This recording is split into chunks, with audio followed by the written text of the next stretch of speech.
And let's go now to Democratic Congressman Andy Levin, who sits on the House Foreign Affairs Committee. Congressman, I appreciate your time. So from what you have been told, are you clear on what happened here or not? You know, Aaron, I haven't got a classified briefing on it yet, so some of the details I'm not clear about, and especially like whose airspace it was in and so forth. So we're waiting for those details. So I want to play what the president said today about who's responsible. Part of this I played, and I want to add a little bit more of what the president said. Here he is. I think they made a mistake, and I'm not just talking the country made a mistake. I think that somebody under the command of that country made a big mistake. Are you saying you think it wasn't intentional to strike the drone? I don't know. I find it hard to believe it was intentional, if you want to know the truth. I think that it could have been somebody who was loose and stupid that did it. But we'll be able to report back, and you'll understand exactly what happened. But it was a very foolish move. That I can tell you.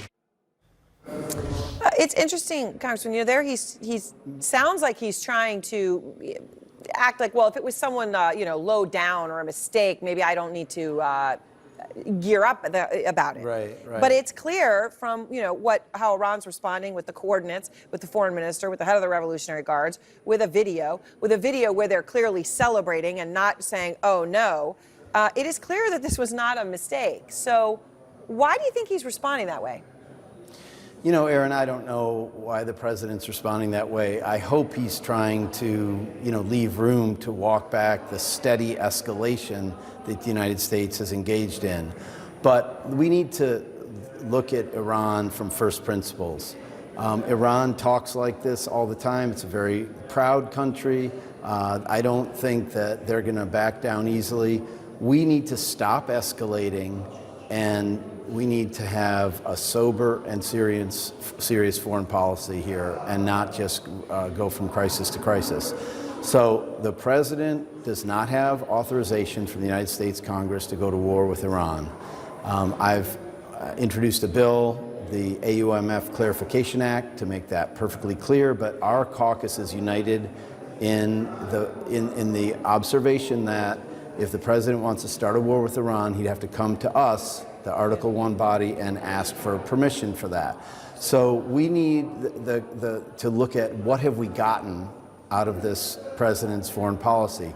He withdrew from the nuclear agreement that was working according to the intelligence of our country, the intelligence of Israel, and so forth. What have we gotten for that? Nothing. And this kind of steady ratcheting up that we see from Mr. Bolton and Mr. Pompeo has got to stop. And we need to have a more sober foreign policy here. So what happens at this point, though? Because the news right now is that the U.S. military is responding, and I want to be clear here, right? Iran says that the drone was in Iranian airspace, and right. The foreign minister Javad Zarif treated his timeline today, right? He said the drone took off from the UAE in stealth mode, violated airspace, and he put out the exact coordinates. Okay, as you heard, Fred, those coordinates would be in Iranian territory. He put out a map. But now, the Pentagon, just moments ago, now they have taken all day to do this, and I sort of have wondered why, because they were quick to give coordinates, and the U.S. did not. But now, they have just put them out for the first time. And theirs, of course, put it 17 nautical miles from Iran's shoreline in international waters, as opposed to the 9 miles in Iranian airspace, as they put out coordinates. So here's going to be the big question. Are we going to be able to prove where it was? How much is this going to matter when it comes to the United States response? Well, we cannot have Iran shooting down American drones. That's not acceptable. So the question is, how do we respond to this? No matter, as you say, no matter where exactly it was. It was obviously very close to Iranian airspace or in Iranian airspace.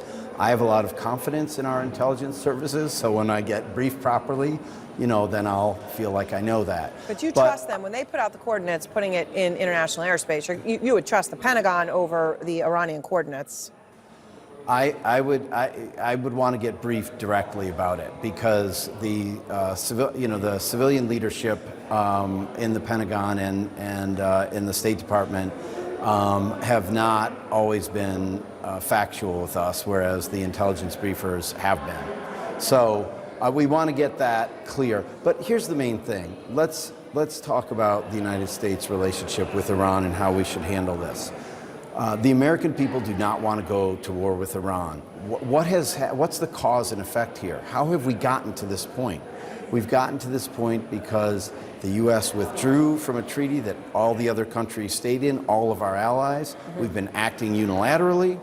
We've been saber-rattling, escalating the rhetoric, and we need to be more responsible. And I hope the president's sort of rhetoric today is an indication that that's the direction he wants to go. All right, Congressman, I appreciate your time. Thank you very much. Thank you so much, Aaron.